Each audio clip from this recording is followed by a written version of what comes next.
El presente video es un homenaje al último patriota, y debido a que algunos se preguntarán quién era el coronel, el homenaje se estará presentando en formato de historia, la historia de una figura muy importante dentro del ejército argentino, pero también símbolo de lo que es amar a tu nación y protegerla, pese lo que pese y pase lo que pase. Como irán viendo con la cronología de los hechos, él tuvo participación por ejemplo en Malvinas, en la lucha contra la subversiva extrema izquierda que atemorizó a la sociedad, así como también tuvo su participación en la defensa de las Fuerzas Armadas en el momento en que Alfonsín la estaba destruyendo. En fin, varios acontecimientos muy importantes en nuestra contemporaneidad. Nació en 1933 en Concepción del Uruguay, ciudad de la provincia de Entre Ríos, donde su familia se había radicado luego de emigrar de Líbano en la década de 1920. Creció en una familia drusa, quienes tienen como principio de vida a Dios, a la patria y a la familia. Soy de origen de libanés, de padre y madre, pero de religión drusa, que es una etnia muy chica, que no es musulmana y tampoco es católica, maronita. Esa etnia tiene, por sobre todas las cosas, una conducta.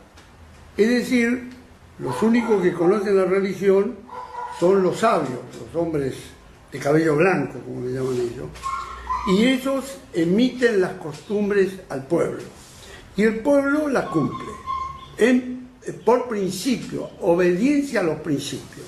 Por ejemplo, a Dios, a la patria, a la familia, entre otras cosas, a la amistad, etcétera, etcétera. Pero por sobre todas las cosas, hacen cumplir lo que está impuesto por Dios. Ser buena persona, tener rectitud en la palabra. Eso es lo que yo absorbí en mi casa.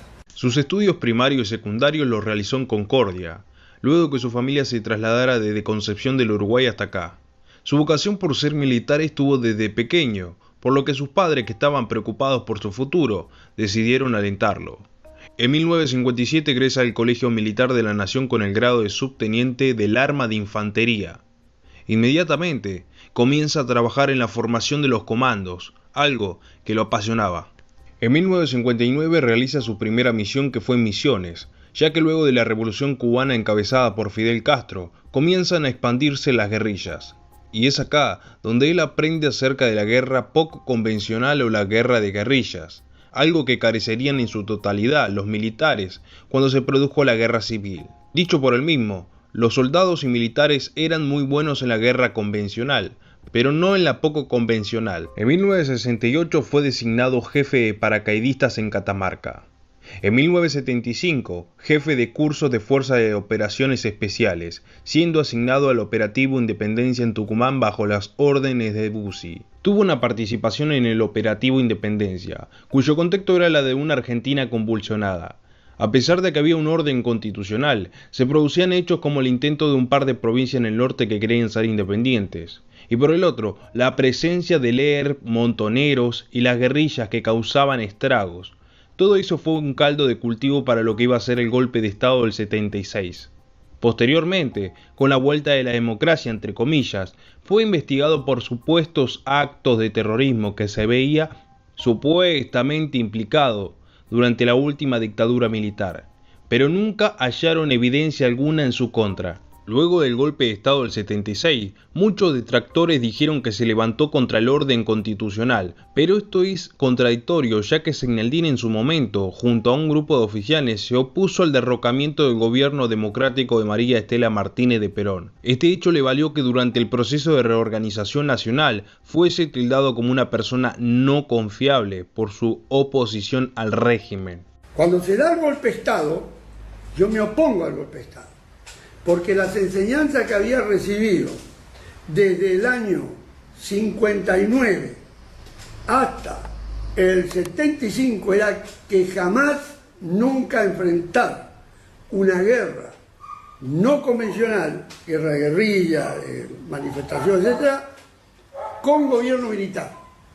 Esa es la enseñanza que habíamos recibido, la lectura, la preparación, jamás. ¿Por qué?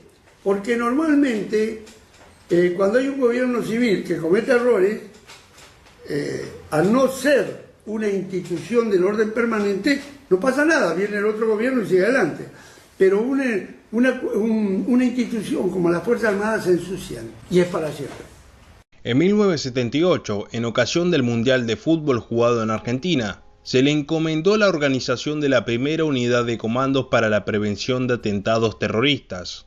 En 1978 fue derivado a la Patagonia ante la inminencia de una guerra con Chile, debido al conflicto del Beagle. Todo este tema lo vivió de manera muy cercana, ya que él estaba destinado en Chubut y se sabía que Tierra del Fuego iba a ser el primer frente de batalla y que Chile iba a lanzar el contraataque. En ese momento, Zaineldin ya se perfilaba como un líder más que importante. En 1982, Reino Unido pretendía cambiar el estatus de Malvinas, haciendo que la misma se convierta en un estado independiente bajo protección de su país. Entonces, el gobierno argentino dirigido por la Junta Militar decide emprender una acción concreta: ocupar y defenderse. En realidad, no era el único motivo por el cual la Junta decide actuar sobre las Malvinas, pero sí era uno de esos motivos. El ocupar y defenderse debía ejecutarse, pero sin bajas. La operación era pactada para el 24 de mayo, pero se aceleró para el 2 de abril. El coronel deja en manifiesto en sus conferencias que el planeamiento se realizó en 2 meses, cuando en realidad una verdadera planificación en una guerra lleva largos años. Y eso fue uno de los motivos por los cuales terminó siendo el resultado de la misma. Entonces, solo alcanzó para preparar la ocupación, pero no la defensa. Zaineldin participa en Malvinas al mando del Regimiento de Infantería número 25, y su orden era custodiar al aeropuerto y mantenerlo operable hasta el final del conflicto. Tuvo destacada actuación en los combates de Darwin y Pradera del Ganso. En 1984 fue condecorado junto a los demás combatientes de Malvinas por el Congreso Nacional. ¿Cómo calificaría usted la moral de los británicos en esta isla? Bueno, la moral de los británicos en esta isla no era buena. ¿Cómo lo sabe? No era buena por la vida que tenían dentro de acá del cuartel. Tenía una vida con todas las comodidades y había alguna serie de elementos y de cosas que demostraban que no estaban en una actitud de combate óptima, a pesar de tener todo el material necesario para combatir. El soldado debe vivir en un ambiente austero, un ambiente totalmente sencillo y no en un ambiente de lujo por principio. Zaineldin define la causa Malvinas como una gesta religiosa, más allá de los resultados. En 1984 fue asignado a la República de Panamá como agregado militar. En ese cargo se desempeñó durante 1985 y 1986. Concluido ese periodo y, por especial solicitud del gobierno de Panamá, le fue extendida su comisión en ese país en el carácter de asesor militar. Desde ese puesto clave contribuyó a la formación del Ejército de Panamá, comenzando con sus instituciones de formación. Cuando los Estados Unidos invadieron Panamá en 1998, fue el único militar argentino que rechazó públicamente esta arbitrariedad. Sobre los cara pintadas tenemos hecho un video que te dejaré acá arriba y en los comentarios para que luego puedas verlo. El primer levantamiento fue en el año 87 durante el gobierno del ex abogado del ERP Raúl Alfonsín.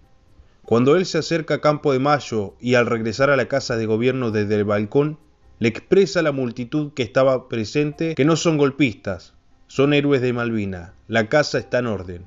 Luego del alzamiento de 1987 fueron sancionadas y promulgadas las leyes de punto final y obediencia debida. Zaineldin, que se encontraba en Panamá, recibía la petición de sus camaradas de interceder.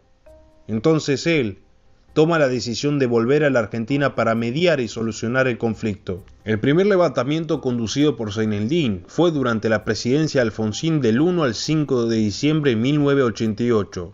Dicha operación es conocida como el alzamiento de Villa Martelli, que concluyó con un supuesto acuerdo entre el líder Carapintada y el general Isidro Cáceres. El segundo de sus levantamientos fue el más fuerte y el más violento, producido en diciembre de 1990 bajo el gobierno de Menem. Zaineldin, que había sido traicionado por Menem y que estaba preso en San Martín de los Andes, había planificado este acontecimiento.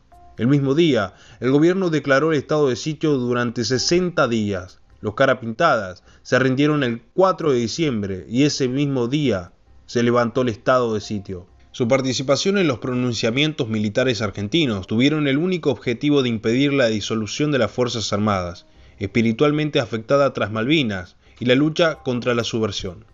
Conocedor de los planes internacionales para con Latinoamérica, buscó a través de estas manifestaciones impedir que se cumplieran los esquemas contra las Fuerzas Armadas propuestas por el señor expresidente de los Estados Unidos, Bush. En estos tiempos realiza conferencias como la geopolítica de la droga, así como también análisis sobre Malvinas. El tema primero que voy a tratar son los antecedentes históricos de la maniobra geopolítica mundial más importante y que al día de hoy perduran.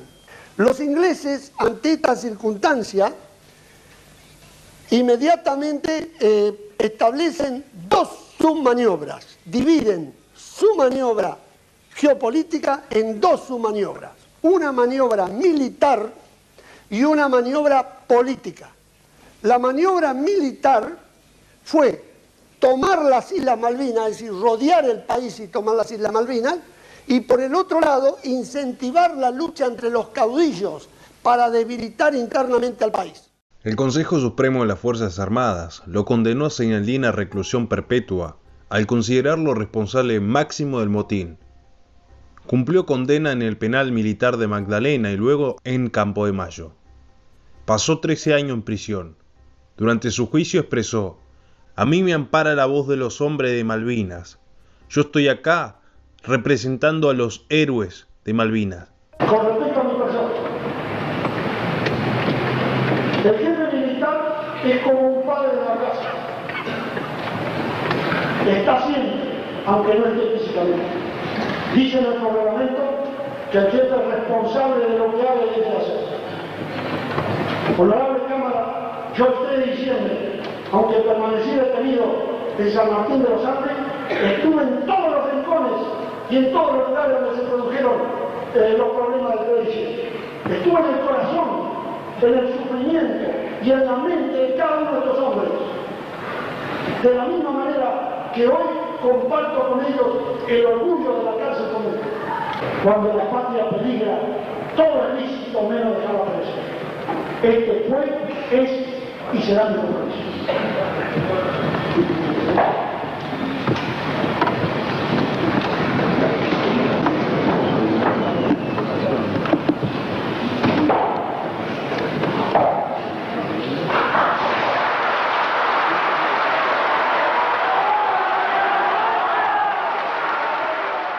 El 25 de mayo del 2003, Eduardo Duhalde firmó los indultos de Zeinaldin, del líder del movimiento Todo por la Patria Enrique Gorriarán Merlo, y a 7 militares involucrados en los alzamientos Carapintadas. Ante el indulto de Zeinaldin, ¿qué han dicho los políticos y los periodistas? Esto propicia la impunidad. Yo la verdad que me sorprendió, pero no creo que el indulto sea un buen camino. Más allá de los personajes que se ven involucrados en este tema, creo que el sentido de la impunidad a veces es gravoso, ¿no? Es decir, no sirve el indulto, me parece a mí.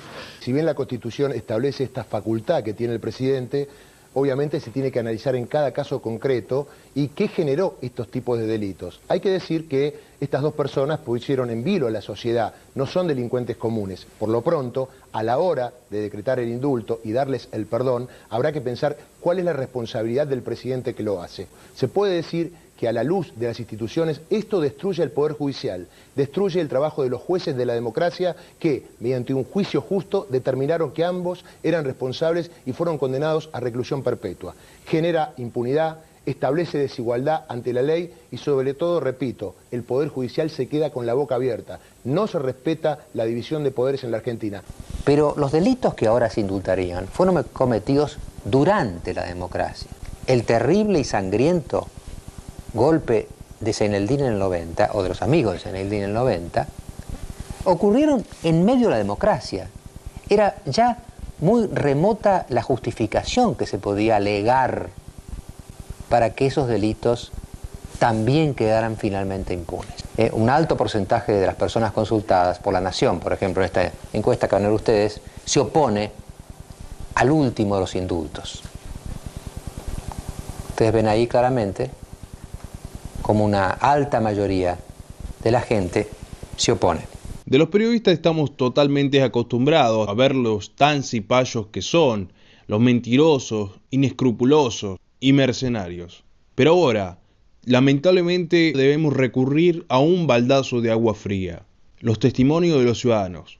Mal, son dos personas nefastas, dos personajes nefastos para el pueblo y la verdad que tendrían que cumplir su condena como toda la gente, ¿no? Que acá seguimos como estábamos, está todo, abrimos la puerta en cualquier momento y sacamos a todos los delincuentes que están adentro, ¿no es cierto? Pero bueno, está todo así acá, no.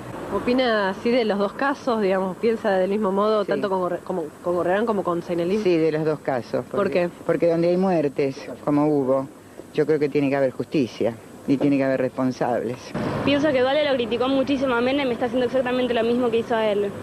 Me parece de terror. Sí, básicamente estoy en contra, en el sentido de que creo que la justicia tiene que ser independiente del poder político y es la justicia la que tiene que decidir. Ninguno de los dos. Primero uno rompe la disciplina militar del ejército y el otro era un guerrillero nato. ¿Sí? Murió el 2 de septiembre del año 2009, de un ataque cardíaco a los 75 años. La ministra de Defensa de Argentina, la ex terrorista Nilda Garré, prohibió que reciba los honores de militar. Espero que te haya gustado este homenaje a Seinelin, compatriota. Te dejo la serie de Los Cara Pintada para que lo veas. Es importante que compartas este video en tus redes sociales. Finalmente, ¿qué pensás de Seinelin? Nos vemos en la próxima.